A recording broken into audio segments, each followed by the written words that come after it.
Today I'll be taking a look at the insanely popular and iconic GTA 5 and explaining exactly what happens in the story, in case you need a recap to a certain point or you just want to know what happens in the game.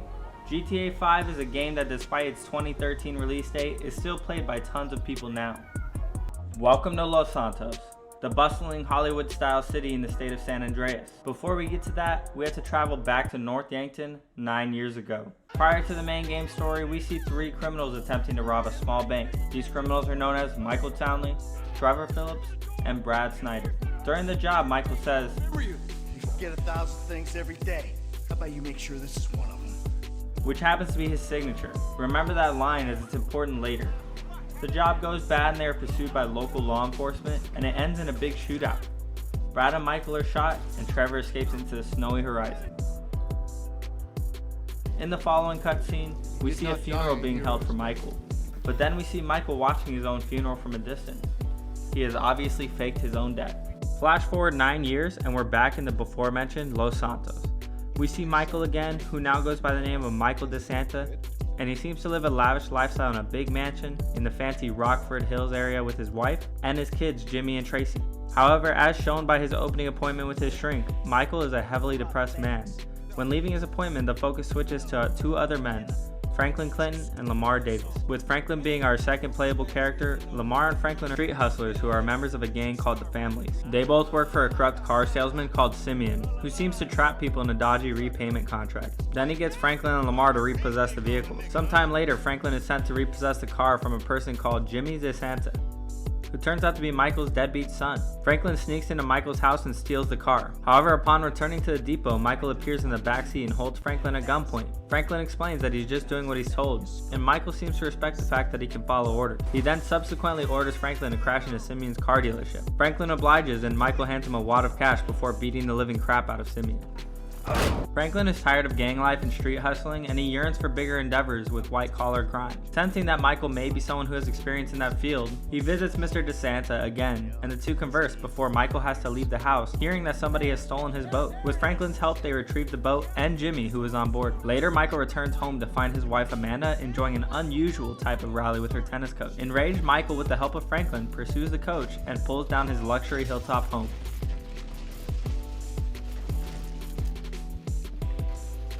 Michael, a man who has clearly missed his hobby of being a psychopath, celebrates the carnage.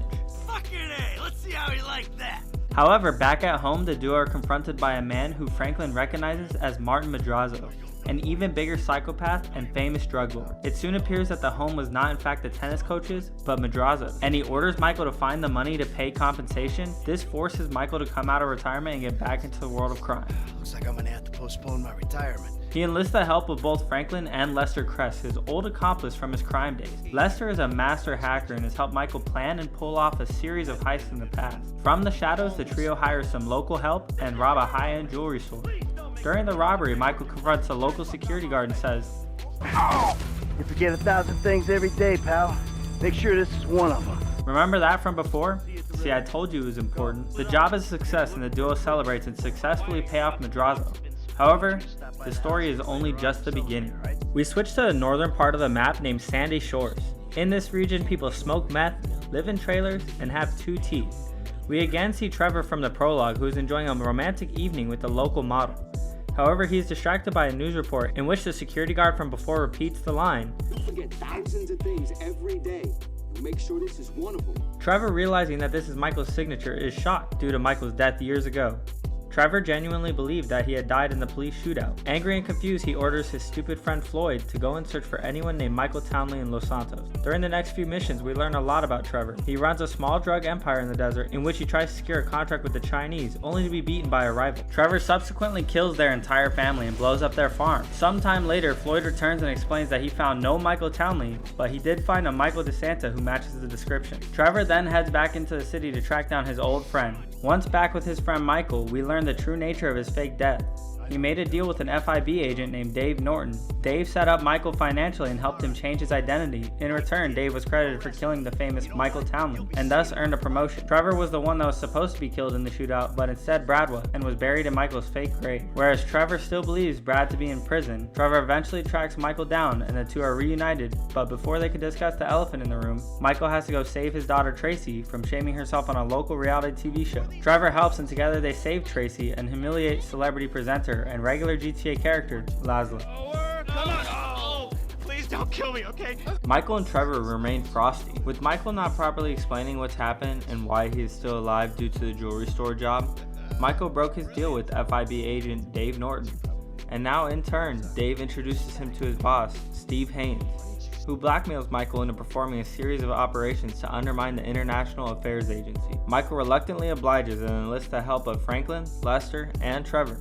After a series of jobs, Steve Haynes becomes paranoid and orders the group to break into the FIB building and destroy any evidence linked to him. During the raid, Michael smartly deletes any evidence on himself, thus removing the leverage that Steve and Dave had over him. During this time, the trio's lives begin to all derail. Trevor is stuck in a war with multiple drug gangs, Franklin has to save his friend Lamar from a certain death at the hands of a rival gang, and Michael's family leaves him. Please don't try to contact us and try not to get yourself killed. A little time later, Michael is introduced to Devin Weston, a rich investor who employs Michael and company to steal some cars for him. Michael agrees, but only on the promise that Devin would introduce him to Solomon Richards, an old school famous movie producer, and Devin sets up to meet. Michael forms a friendship with Solomon and begins helping him around the movie set, usually beating up or intimidating people who are causing problems. In return, Solomon gives Michael a producer credit in his upcoming movie. Michael, for the first time in the game, is happy. However, as we all know, true happiness doesn't exist in video games, and Michael and Solomon are soon betrayed by Devin the investor. He has plans for the land and shuts down the studio, giving the copy of Michael's film to his assistant to take away and destroy.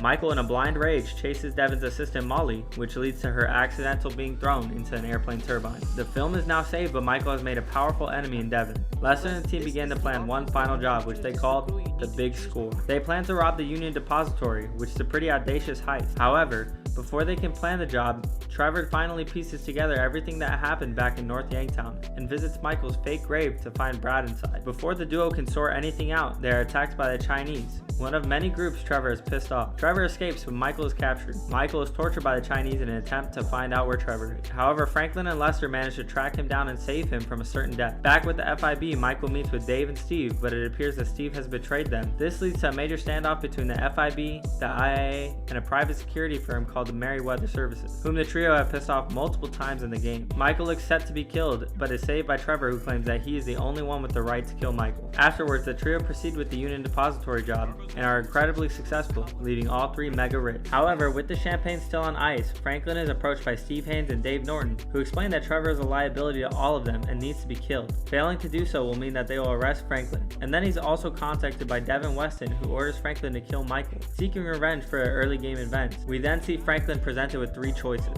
Your ass. A, B, or C. kill Trevor, kill Michael, or a suicide mission in which we attempt to save both. If you choose either of the first two, that person dies and the game ends. But I think that most players chose the latter, in which the trio team up and fight off the raid by the FIB and Merryweather, before going to kill all of their enemies in one night, including the Chinese triad leader, Steve Haynes, and finally Devin Weston.